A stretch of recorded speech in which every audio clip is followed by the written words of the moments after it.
Bismillahirrahmanirrahim. Assalamualaikum warahmatullahi wabarakatuh. Baik, kita lanjut.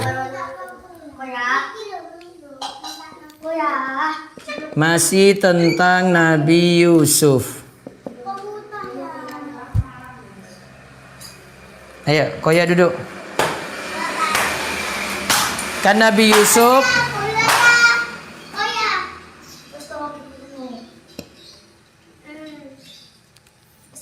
bersama siapa itu selanjutnya itu? Ntar saya bacakan ceritanya dari sini lebih bagus.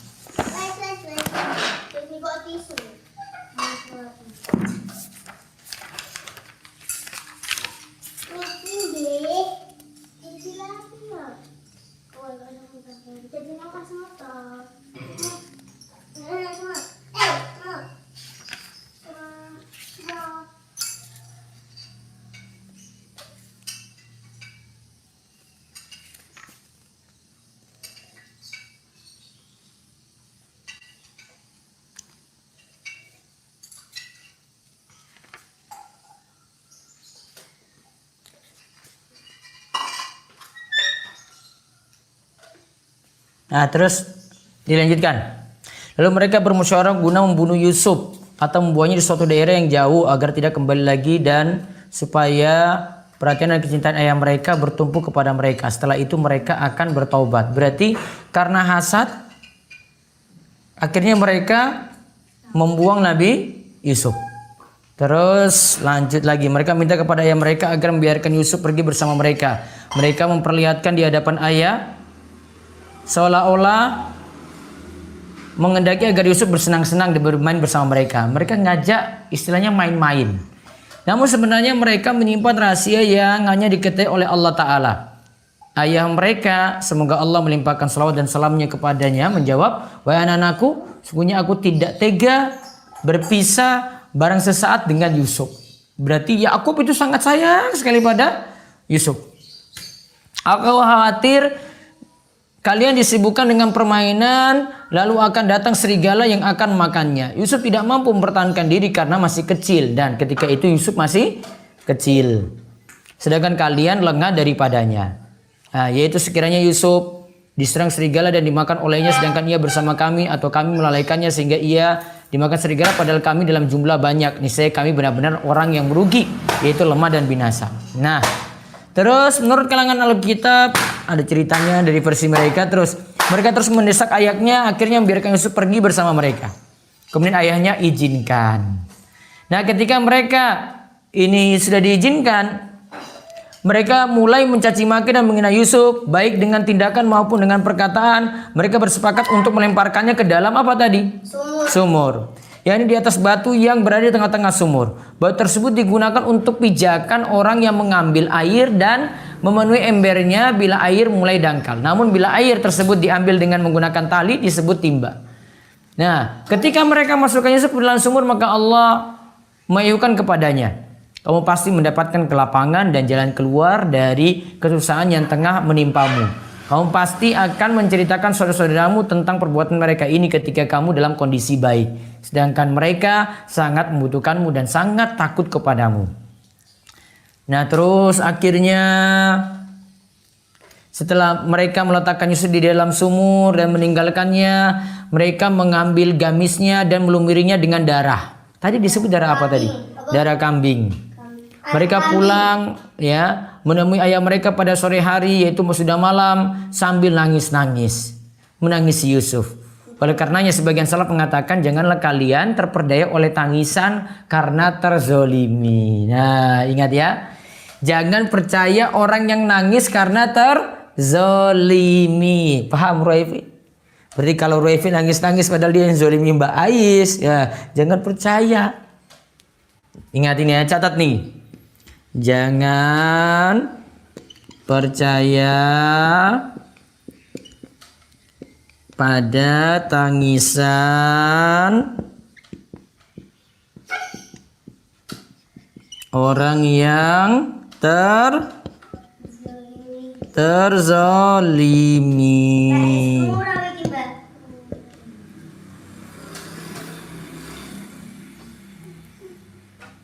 Boleh jadi orang yang zolim menangis untuk mengelabui gitu ya. Bisa nggak kayak gini anak-anak ini? Pernah nggak? Boleh jadi orang yang zolim menangis untuk mengelabui.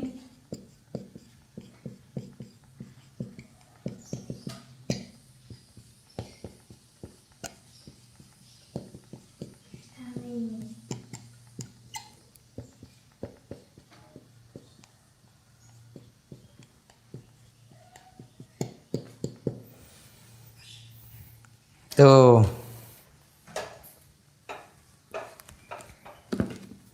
Bisa jadi seperti itu. Paham tak? Bisa jadi yang zolimi, yang nakal itu malah yang nangis. Pernah nggak kalian bertiga kayak begitu? Pernah nggak, Revi? Siapa?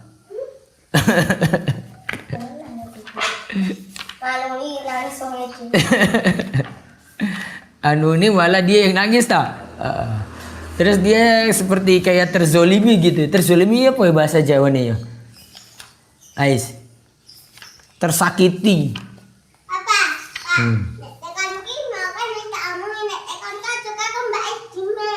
Kenapa? Galau kenapa? Muring kenapa? Catat. Ya Allah. Nyatat belum. Kebetulan friendly. Ayo nyatat. Reza.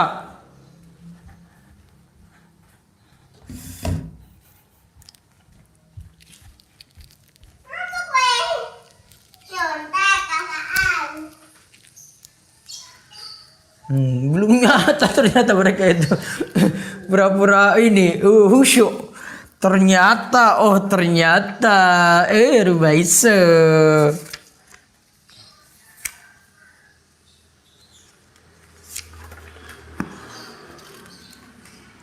Catat.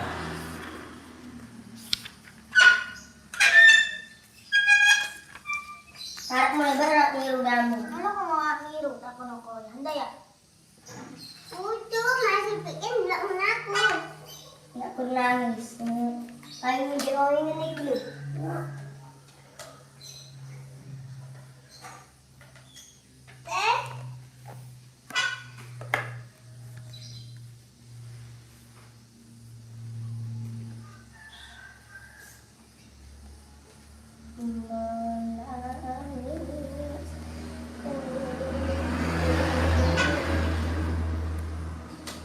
Sudah belum?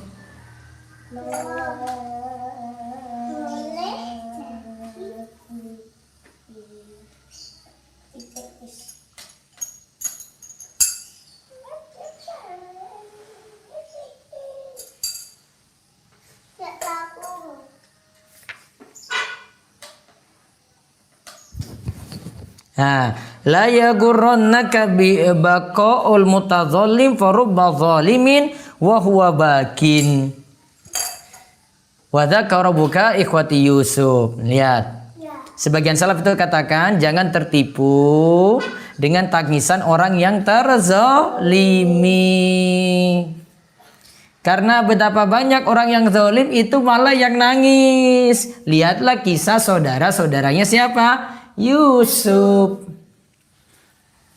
Ini disebut dalam Al-Bidayah wan Nihayah halaman 144. Tulis Rumaiso.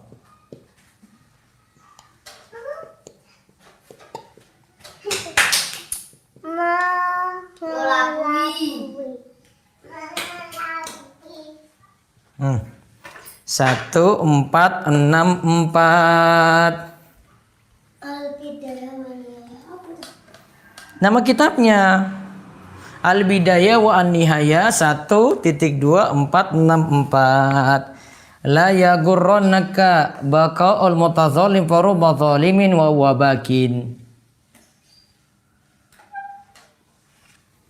Nah, terus dilanjutkan kisahnya, yaitu kamu tidak akan percaya dengan apa yang kami beritakan ini kepadamu bahwa Yusuf telah dimakan serigala. Mereka ngomong Yusuf itu dimakan apa? Serigala. Meskipun menurutmu kami bukanlah orang-orang yang berdusta. Lalu bagaimana kamu mendustakan kami? Sebelumnya kamu telah merasa khawatir sekiranya Yusuf dimakan serigala. Kami pun menjamin bahwa ia tidak akan dimakan serigala karena jumlah kami banyak dan akan senantiasa bersamanya. Lalu bagaimana engkau tidak mempercayai kami? Tidak mungkin engkau tidak mempercayai kabar ini. Nah, kemudian mereka datang dengan membawa baju gamis yang berumuran dengan darah palsu, yaitu darah palsu yang dibuat-buat. Sebab mereka mencari seekor anak kambing dan menyembelihnya. Kemudian mengambil darahnya lalu mengolesnya di baju gamis Yusuf. Coba lihat. Ya. Wifi. Catat. Saudara-saudara Yusuf membawa pulang gamis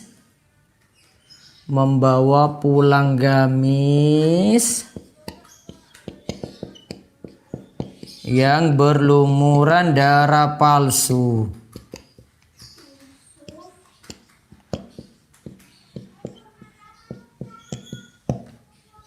Yaitu apa tadi? Darah apa tadi, Wifi? Anak apa, Wifi? Kambing.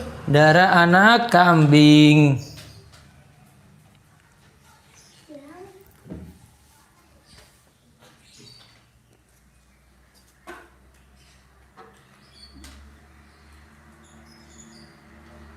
Nah, lihat di sini ya. Para ulama katakan berikut ini, lihat. Mereka ketika itu cuma lumuri Darah. bajunya dengan apa? Darah. Darah apa? Darah anak kambing. Kambing, lihat ya.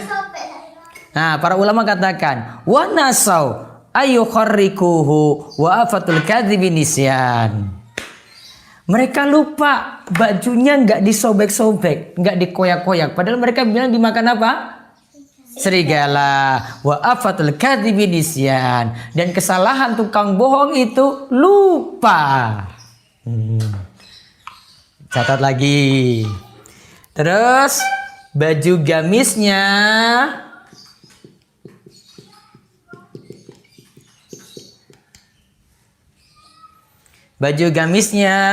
tidak tersobek. Padahal katanya Yusuf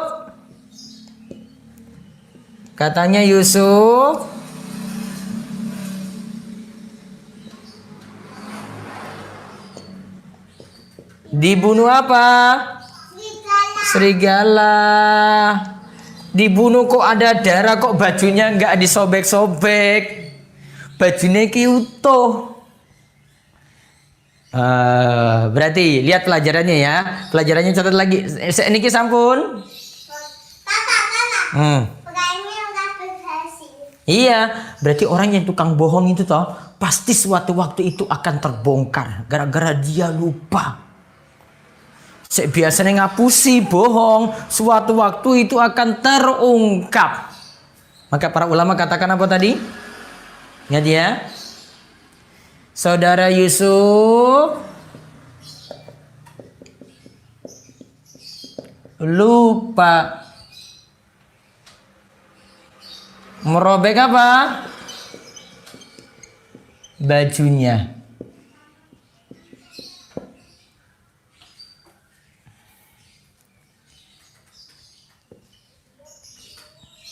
Dan wa'afatul kadhibi nisyan. Kesalahan dari pembohong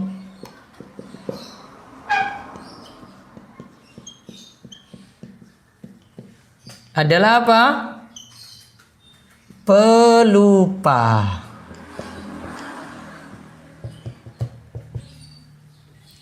Al-bidayah wa nihayah.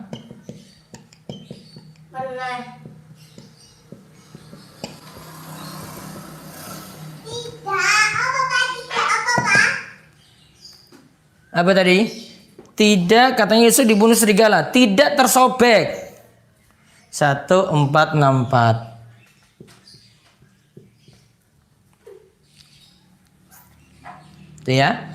Jadi kalau kalian itu bohong itu pasti suatu waktu bisa terungkap gara-gara lupa.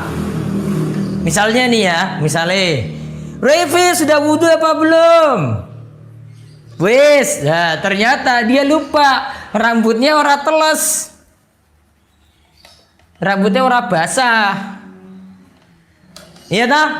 Nah, padahal kalau lu wudhu terlihat toh, terlihat. Buat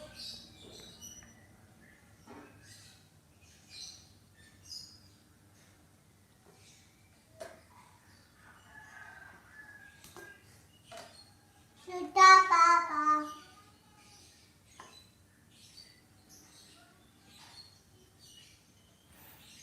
Nah tadi catatannya coba diulang tadi. Jangan percaya pada tangisan orang yang apa tadi? Coba dibuka, ralat dulu ralat. Jangan percaya pada tangisan orang yang Terzalimi.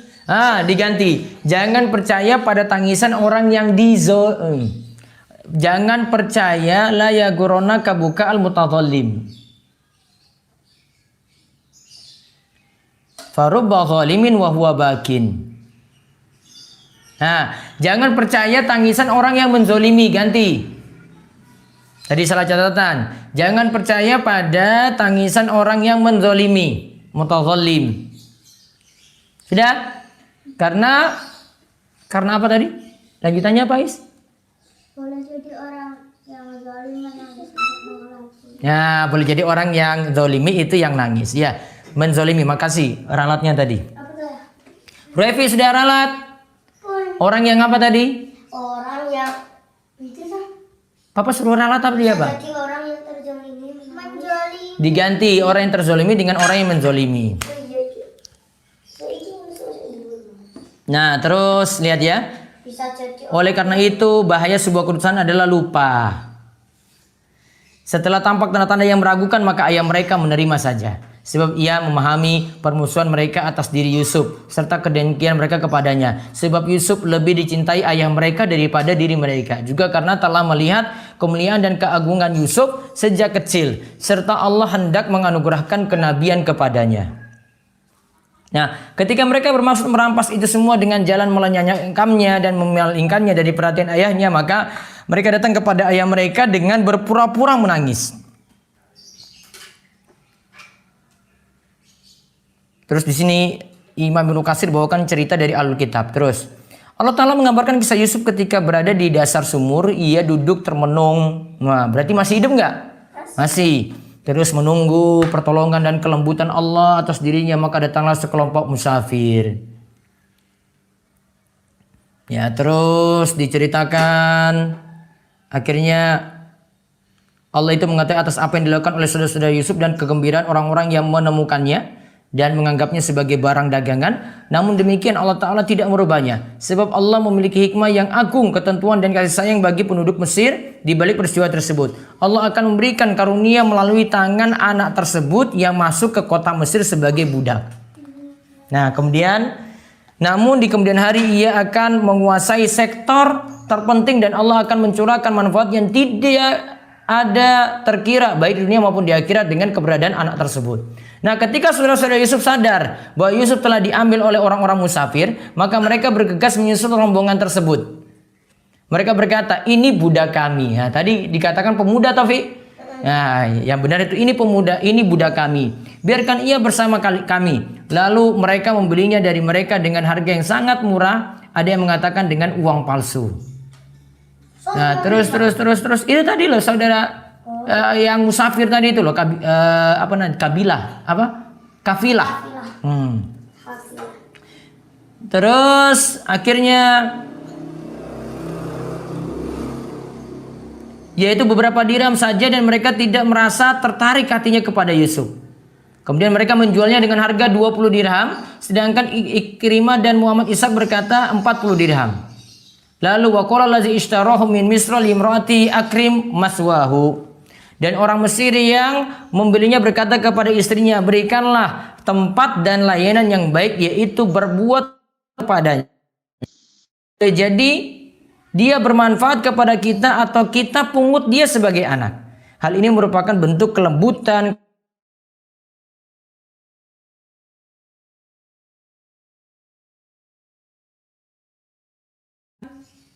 kebaikan dunia dan akhirat. Para ulama berkata, Yusuf dibeli oleh seorang penduduk Mesir yang terpandang, yang menjabat sebagai menteri, yang bertugas sebagai bendaharawan Mesir. Nah, Ibnu Ishaq berkata nama Al-Aziz adalah Atfir bin Rawhib.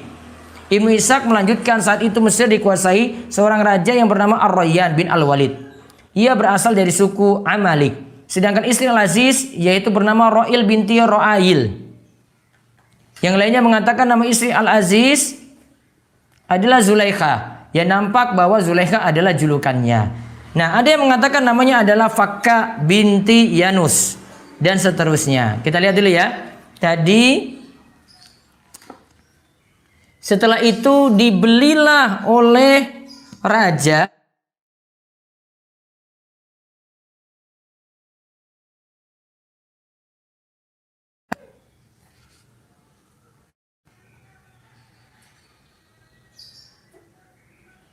Jadi dia tunggu-tunggu sampai ada musafir yang datang. Nah, terus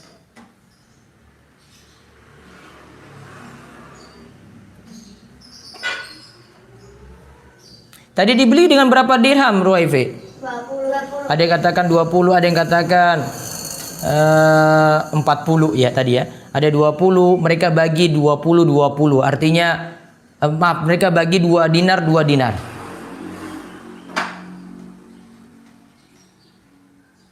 Ada yang katakan juga 40 dirham. Bukan dinar ya, 40 dirham, ada yang katakan 20 dirham. Akhirnya waqala allazi ishtara min Misra limrati akrim maswahu. Nah, tadi akhirnya dibeli oleh menteri kan? Yusuf jatuh di tangan menteri atau bendaharawan Mesir.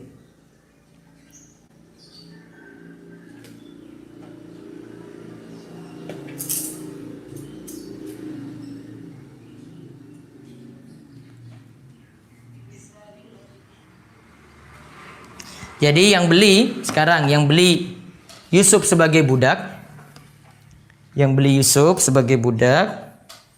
Sudah mau selesai deh.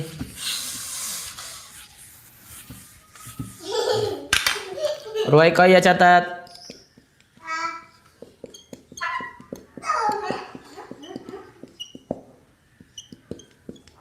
Yang beli Yusuf saat jadi budak.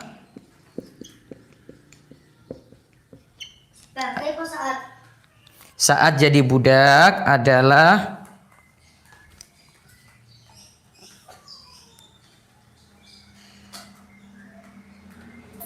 yang menjabat sebagai menteri. Seorang menteri.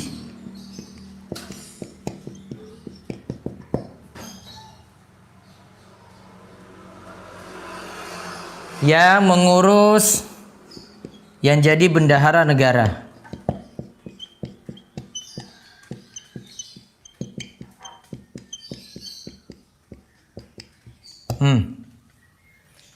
Yang beli Yusuf saat jadi budak adalah seorang menteri yang jadi bendahara negara. Ya, menteri keuangan lah. Namanya katanya itu di sini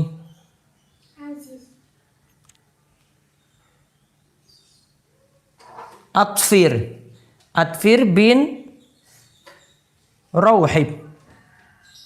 Namanya Atfir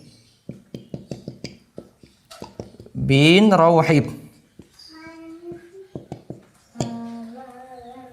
Atfir bin Rawhib. Sedangkan Raja Mesir saat itu namanya Ar-Rayyan bin Al-Walid. Raja Mesir saat itu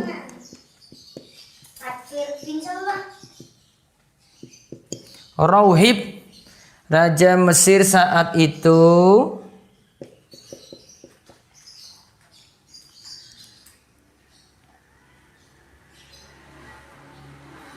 rajanya itu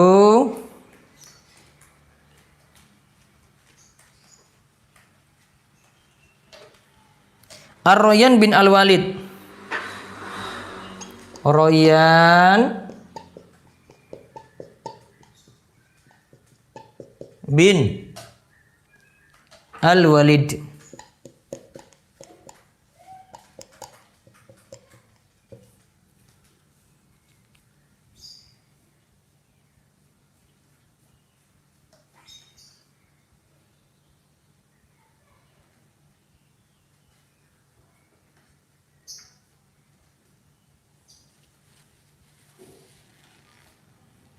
Lihat. Terus ini tadi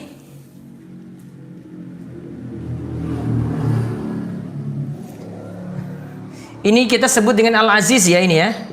Al-Aziz. Dia jadi bendahara tadi ya.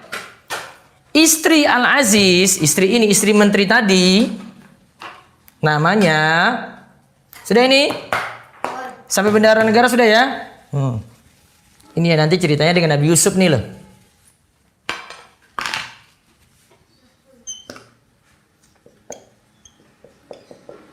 Istri menteri tadi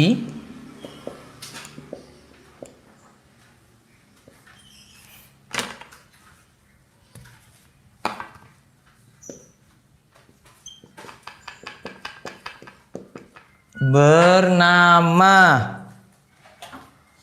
Ro'il binti Ro'ail. Ro'il binti Ro'ail. Ro'ail. Dijuluki Zalikha. Orang-orang sebut Zulaikha. Namun yang tepat dijuluki Zalikha. Ini nanti jadi Zulaikha. Padahal itu julukannya.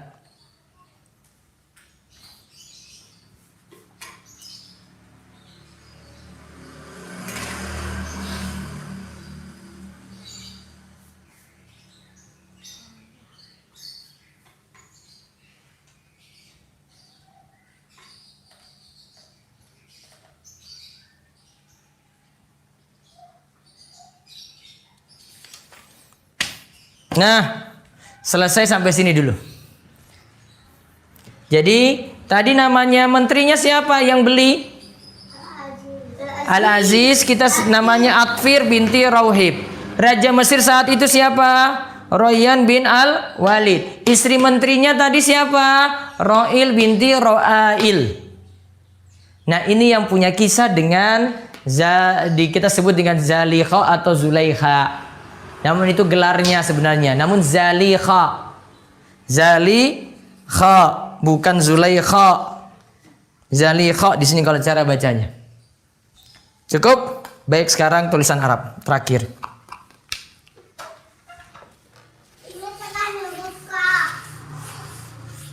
Nah, sekarang sisa 2 huruf.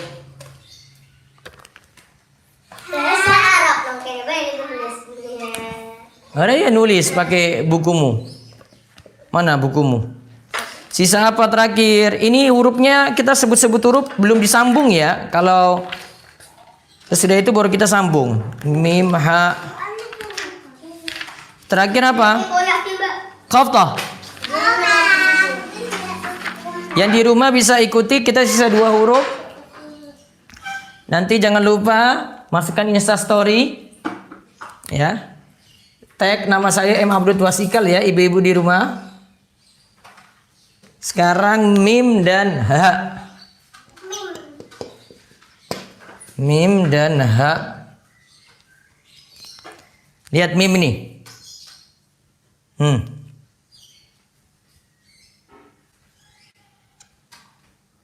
Kalau di sini cara tulisnya tuh gini. Nah, kita biasa gini lah. Baleni.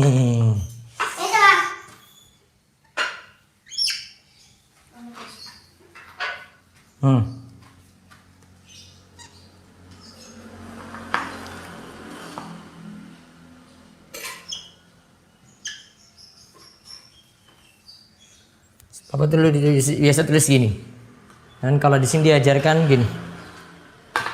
Gini toh.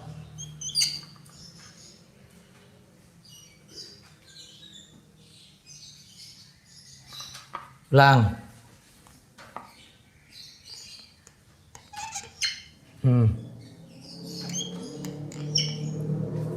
Nah ini bagus yang gini nih. Depannya itu kayak mancung gitu ya. Ingat ya pas garis ya. Gandel. Pas beres tuh kan. Beres sampai. Nah. Terus H. Aku paling mulai sampai. H itu gini H. Ini turun. Gini. Tak. Naik.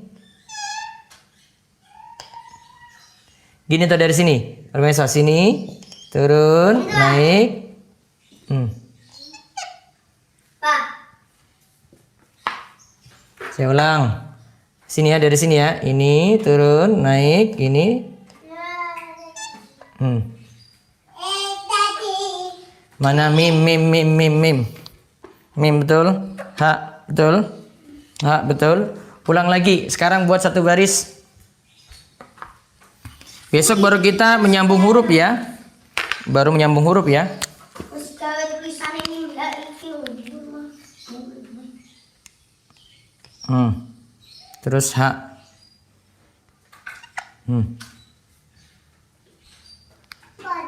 Yang di rumah bisa tulis satu garis ya. Terus nanti difoto, masukkan di Instagram ya. Nanti di tag Pak Ustadz. Mim. H. Gini ya. Lihat yang di rumah ya. Jadi mim itu gini. Dia gini. Ya. Mim. H itu gini H. H. Mim. H. Latihan terus. Baik, besok baru kita bahas yang bersambung.